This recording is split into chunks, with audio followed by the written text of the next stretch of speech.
Active recall or retrieval practice is when you try to get information out of your head.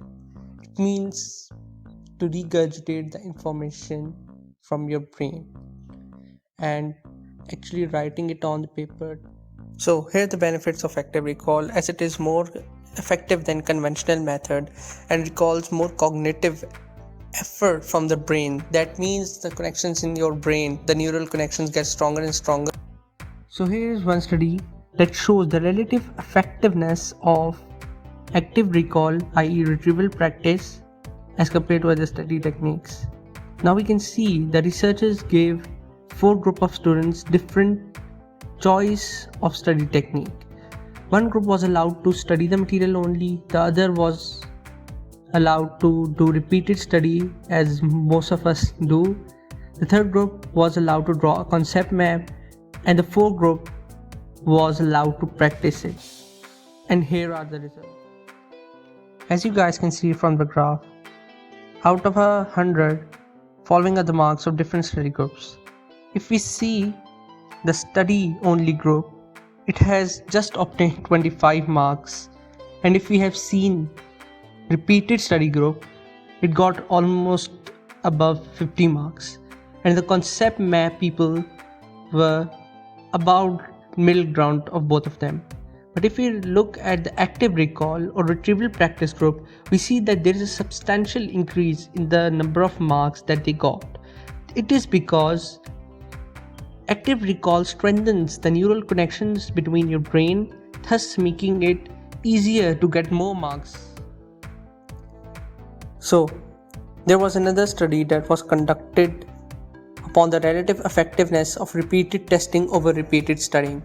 As we can see, different types of tests were taken, and the results are as follows. The people who restudied the group are shown in light color, and the people who retested the same material are shown in dark green color, which in fact is a substantial increase. So here is one study that looks at the relative utility of different techniques. The materials that were given to the students included memory tapping, problem solving, and comprehension. So we look at the results, and the results rate our favorite techniques such as summarizing, highlighting, and rereading as lower utility. Therefore, the professors or researchers do not recommend these studying techniques. And if we look at practice testing, mock testing, that is a very high utility. So here are a few methods for how you can apply active recall into your studying technique. They include practice testing, having flashcards, Feynman technique, teaching someone the concept, and asking yourself questions, practicing different questions. So one of the famous techniques is Feynman technique, in which you pretend that you are teaching to a 5-year-old. This is especially helpful for making neural connections and regurgitating the information from your brain.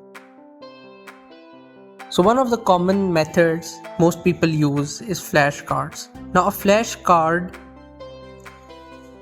has a question that you have to answer, but the answer is hidden from you. That actively requires your brain power to retrieve that information. Many people use digital flashcards, but it's okay if you use physical flashcards. Also, now we have 3 tips at once because they are similar. These are asking yourself questions and practicing a lot. Practicing makes a man perfect, as you have heard, and it always actively engages your thought process and help form thoughts and consolidate your concepts. That is why practicing is very much important. So here are the closing thoughts. Now you can screenshot this to have a summary of the video, and thanks for watching.